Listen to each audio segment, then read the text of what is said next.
محمد، اللہ اکبر۔ تو وہ سنگ تراش تھا، پتھروں کو تراشتا تھا۔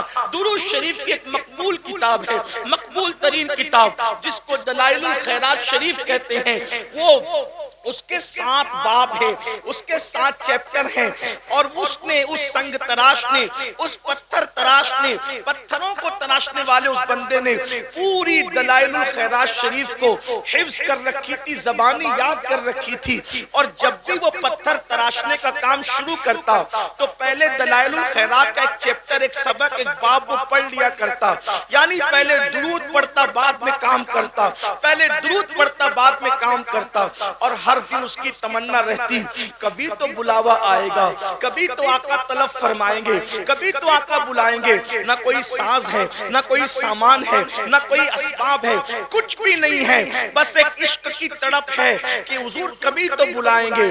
بنے گا جانے کا پھر بہانہ، کہے گا آ کر کوئی دیوانہ، چلو دیوانو تمہیں مدینے، مدینے والے بلا رہے ہیں۔ اللہ اکبر۔ جب تڑپ سچی ہوتی ہے تو پھر کرم ہوتا ہے۔ ایک رات اس کو میرے آقا کی یاد آئی اور روتے روتے وہ سو گیا۔ جب سویا تو اس کی آنکھ جب بند ہوئی، دل کی آنکھیں بیدار ہوئی، اس نے کیا دیکھا؟ مقدر بیدار ہوا، وقت بیدار ہوا، اور اس نے کیا دیکھا کہ گنبد خضرا ہے، نورانی تخت بچھا ہے، سنہری جالیاں ہیں، اور اس تخت کے اوپر آمینہ کے لال، عبداللہ کے لخت جگر، خسرو خوباں، معصوم آمنہ، سید العالمین، قائد المرسلین، دانائے سبل، مولائے کل، ختم الرسل، صاحب قرآن، طٰہٰ و یاسین، مزمل و مدثر، غیب دا نبی، عالم ما کان و ما یکون، امام المرسلین، خاتم النبیین، سید العالمین، شفیع المذنبین، یعنی ہم سب کے آقا و مولا محمد الرسول اللہ، ارواحنا فدا صلی اللہ علیہ وآلہ وسلم ایک تخت پر جلوگر ہے، اور تخت پر بیٹھے بیٹھے اللہ کے رسول فرماتے ہیں تم مدینے آؤ۔ سرکار خود دعوت دے رہے ہیں تم مدینے آؤ، اور یہ دیکھو یہ میرے گنبد کا ایک کنگرا ٹوٹ گیا ہے، اس کو تم اپنے ہاتھ سے آ کر کے تعمیر کرو۔ ہائے ہائے، دنیا میں معماروں کی کمی تو نہ تھی، لیکن حضور نے کس کا انتخاب کیا؟ جو حضور کا عاشق تھا اس کا انتخاب کیا، اور پھر اس جوان کو سرکار نے فرمایا تمہیں مدینہ منورہ آنا ہے، اور حضور نے کہا کہ یہ کنگرا تعمیر کرنا ہے۔ جیسے ہی اس کی آنکھ کھلی تو پورا گھر خوشبو سے معطر تھا، پورا گھر خوشبو سے مہک رہا تھا، سبحان اللہ سبحان اللہ، گڑ گڑا رہا تھا، رو رہا تھا۔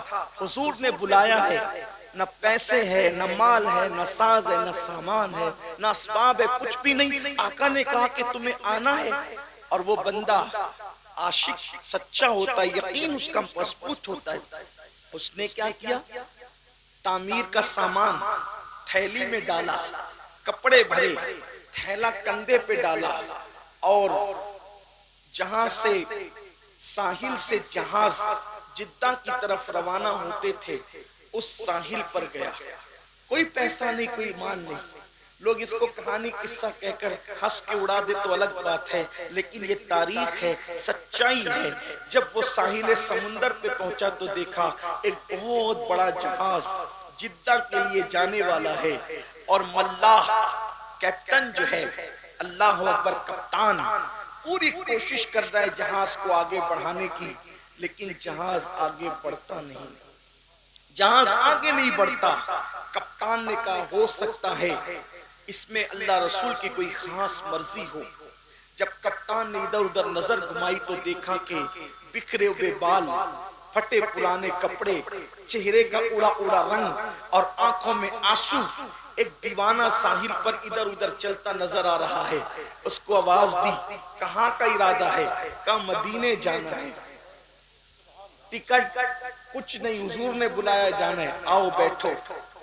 جیسے کشتی میں بٹھایا، کشتی چل پڑی۔ اب سب کا کوئی نہ کوئی معلم تھا، سب کا کوئی نہ کوئی میزبان تھا۔ اب یہ بندہ سوچ رہا ہے میں جدہ اتروں گا تو جاؤں گا کہاں؟ کیونکہ سب کو تو معلم لے جائے گا، کیونکہ سب نے پہلے سے سب سیٹ کر رکھا ہے، منصوبہ بنا رکھا ہے، لیکن میں تو اچانک آیا، مجھے کون لے جائے گا؟ لیکن جب جدہ کے ساحل پر یہ اترا تو اس کی حیرت کی انتہا نہ رہی۔ کسی کو معلم لینے آئے تھے، کسی کو رشتہ دار لینے آئے تھے، لیکن اس کو مدینے کا گورنر لینے کے لیے آیا تھا۔ تم فلاں؟ ہاں میں فلاں، لیکن تم کون؟ میں مدینہ منورہ کا گورنر ہوں اور تمہیں لینے آیا۔ تم کیوں لینے آئے؟ تمہیں کیسے پتا چلا کہ میں مدینے جانے والا ہوں؟ تو کہا رات خواب میں مصطفیٰ جان رحمت کا دیدار ہوا اور فرمایا کیا تم مجھے اپنا مہمان بنانا چاہتا ہے؟ کیا تم میری میزبانی کرنا چاہتا ہے؟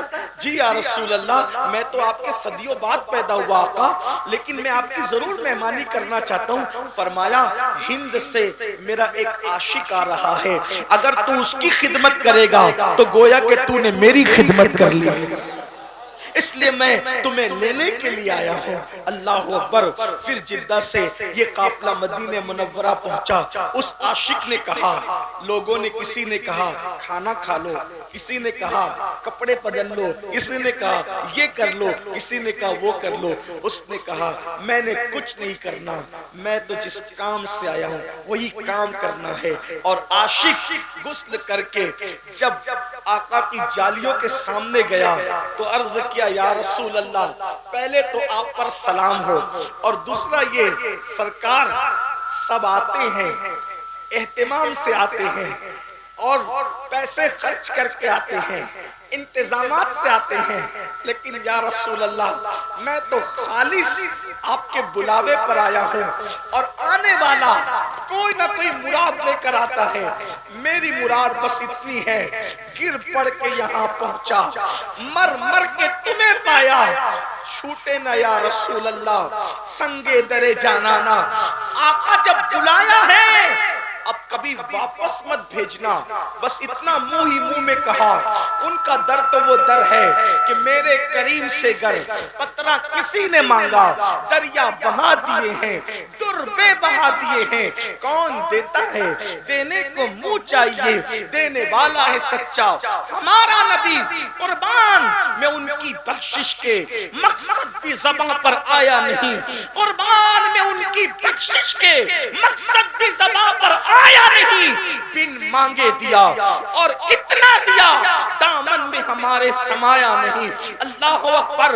میرے آقا سے انہوں نے عرض کی آقا بلایا ہے لیکن اب یہاں سے واپس مت بھیجنا، یہی رہنے کے لیے آیا ہوں۔ اور پھر گورنر مدینہ سے کہا کنگرہ تعمیر کرنے کے لیے بلایا ہے، میں اب اوپر جا سکتا ہوں؟ اور کمر میں رسی باندھی گئی، وہ اوپر چڑھ کر کے گئے، کنگرہ تعمیر کیا۔ تعمیر کرنے کے بعد لوگ باتیں کر رہے تھے، اس عاشق کو حضور نے بلایا ہے، جب یہ نیچے آئے گا ہم اپنے گھر لے جائیں گے، دعائیں کروائیں گے، یہ کریں گے، وہ کریں گے، وہ کریں گے۔ لیکن وہ کنگرہ تعمیر کر کے گنبد سے چمٹ گیا اور زار زار رونے لگا، اور تھوڑی دیر میں اس کی گردن ڈھلک گئی۔ لوگوں نے کہا نیچے آؤ بھائی، کام ہو گیا، نیچے آؤ، نیچے آؤ، ہو گیا کام، نیچے آؤ۔ لیکن وہ سنتا کس کی؟ مدینے کے گورنر نے جب اوپر کسی کو چڑھایا بلا کر کے لاؤ تو کیا دیکھا کہ گنبد خضرا پر وہ اپنی جان کو قربان کر چکا تھا۔ جب تیری یاد میں دنیا سے گیا ہے کوئی، جب تیری یاد میں دنیا سے گیا ہے کوئی، جان لینے کو دلہن بن کے قضا آتی ہے۔ میرے آقا علیہ السلام کے دیوانوں، یہ تھے عاشق لوگ جنہوں نے غربت میں بھی سچا عشق کیا، یہ تھے عاشق لوگ جنہوں نے بھکمری میں بھی سچا عشق کیا، یہ تھے سچے عاشق لوگ جنہوں نے فاقہ کشی میں بھی سچا عشق کیا۔ لیکن آج ہم لوگ، اللہ نے ہمیں اور آپ کو مال دیا، 3 ٹائم کا کھانا دیا، اللہ نے تن بھر کے کپڑا دیا، مکان دیا، سب دیا، لیکن افسوس سب کچھ حضور کے صدقے میں ملا اور حضور ہی سے ہم بغاوت کرنے لگ گئے، حضور ہی کو بھول گئے، ہم حضور کو فراموش کر گئے۔ جو رسول پوری زندگی ہمیں یاد کرتے رہے اس رسول کو ہم نے بھلا دیا، گانوں میں بھلا دیا، غزلوں میں بھلا دیا، گناہوں میں بھلا دیا۔ آج اگر کوئی مسلمان جوان زنا کے اڈے پر ہے تو وہ کسی کو کا دل دکھائے نہ دکھائے، وہ اپنے نبی کا دل دکھا رہا ہے۔ اگر آج مسلمان شراب پی رہا ہے، وہ کسی کو تکلیف پہنچائے نہ پہنچائے، وہ رسول اللہ کے دل پہ نشتر لگا رہا ہے۔ اگر کوئی مسلمان